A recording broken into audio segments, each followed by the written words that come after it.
Hey, what's up, guys? My name's Nicky, And I'm Kyle. and today I got some WMD Black Ops gameplay for you today. I'm using the M14, and the only thing I have to say about this gameplay is that about 3 minutes, 30 seconds in, I'm staring at a triple spray, but my gun jams because of the silly trigger cap, or whatever it is, the speed limit on the M14, which is silly. And there are a lot of second chance noobs in this lobby. So, Absolutely fantastic. yeah, I could have got a better score, but that's not what we're talking about today. Today we're talking about gaming and how it's not completely useless, as a lot of society may think. So, I was talking to Cari from Pyroclowngaming a couple days ago, and I asked her if I could talk about it in this commentary, and she said it was cool. So she's someone who really inspires me. Like, she had a dual commentary with Tabe, and that's when I started to follow her. People like her, that guy who camps, really are awesome people because they're like our age and they're being successful on the social media platform that is YouTube.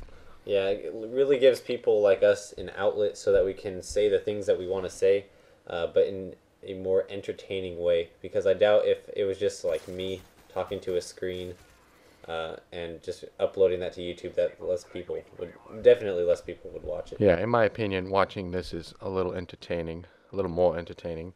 But yeah, so I was talking to Cari, and I followed her on Twitter for a little bit, and I don't personally know her, but apparently her friends have been. She's a girl, obviously, hence the name Cari, and her friends haven't necessarily approved of her gaming, so she's stopped posting videos. And I know you're listening to this, Cari, and I really hope you do start posting videos again.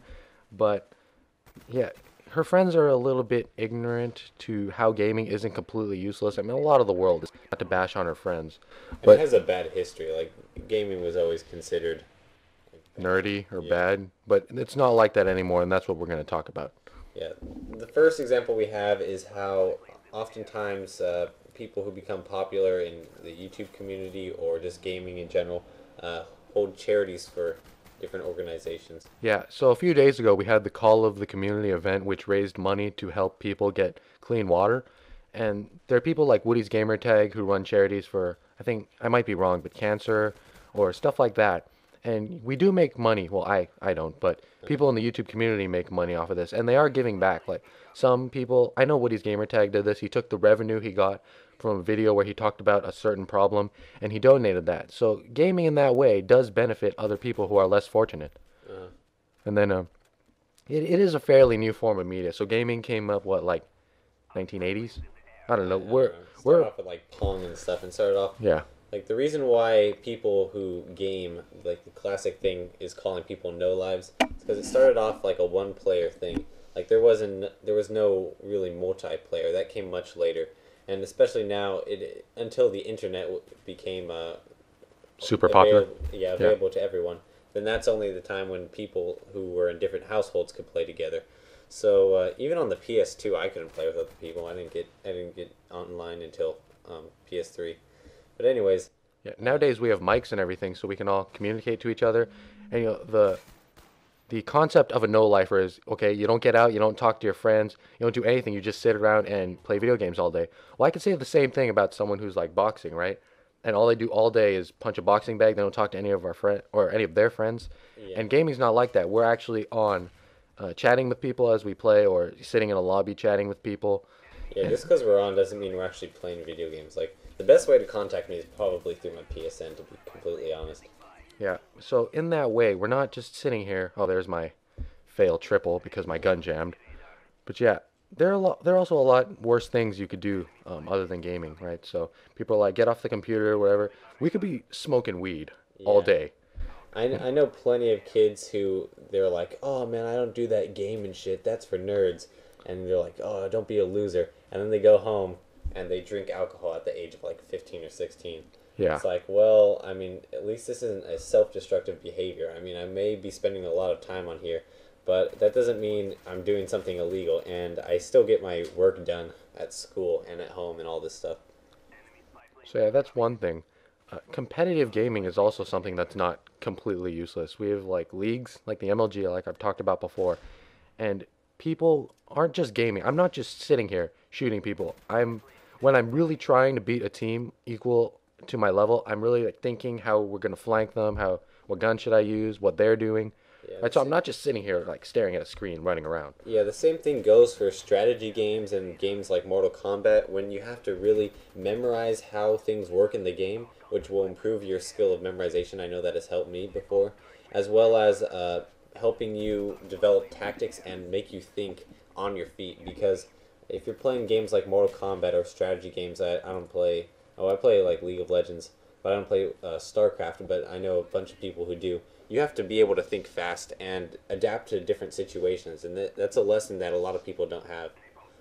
Yeah, and along with that, I didn't write this down, but I wanted to mention like gaming, or not gaming, but commentating over gameplay has helped me with my speech.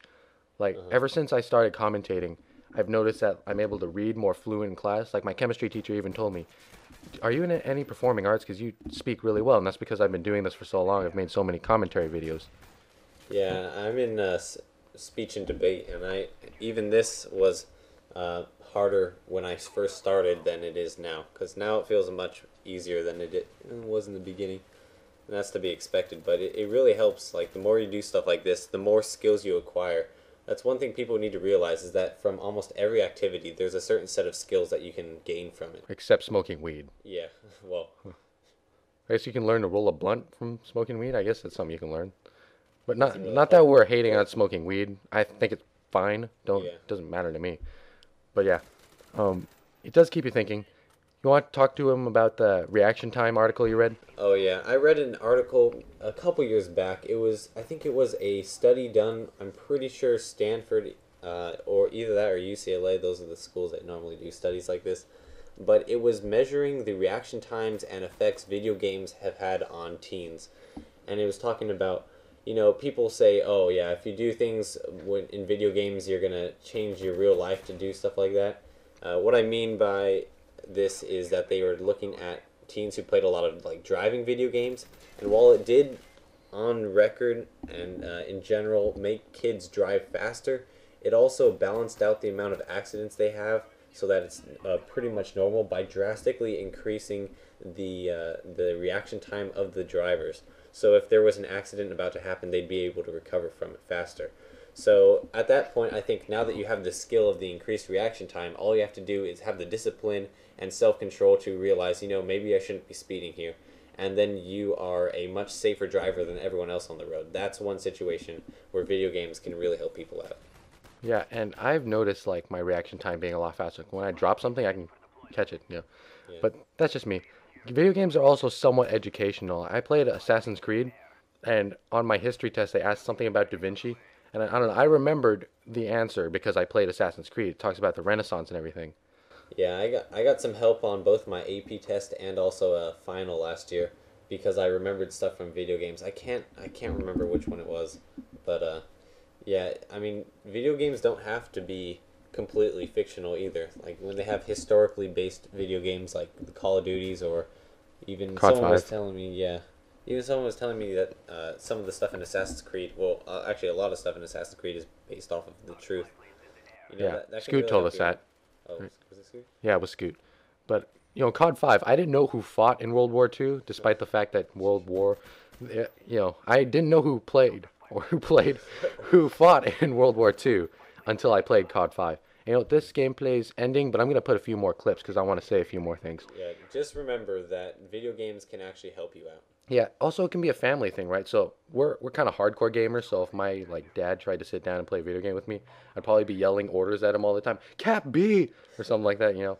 But gaming can be a family thing. It can bring people together if the whole family's on the same level of gaming. Yeah, I remember when I was a little kid and we had our N64. Like me, my sister, my little brother, and my dad all grouped around the N64, trying to figure out how to beat a certain or find to get a certain star in Super Mario 64. And it was a Oh fun yeah. experience. And we've played Rock Band and DDR and all that stuff, and it's really fun. Yeah, but one last thing I want to say to Cari, if you yeah, she is watching this, but your friends just don't know what they're talking about when it comes to gaming. Some people they really are ignorant. It's not as useless as they might think, and I think that's what's going through their mind. But it's not really So, their fault. The yeah. media and the society. Well, how believes gaming was a long those- time ago. Like you sit in your basement and play Pong. Okay, they might be remembering that. So I really hope she starts posting videos again. Uh-huh. She was a pretty good commentator.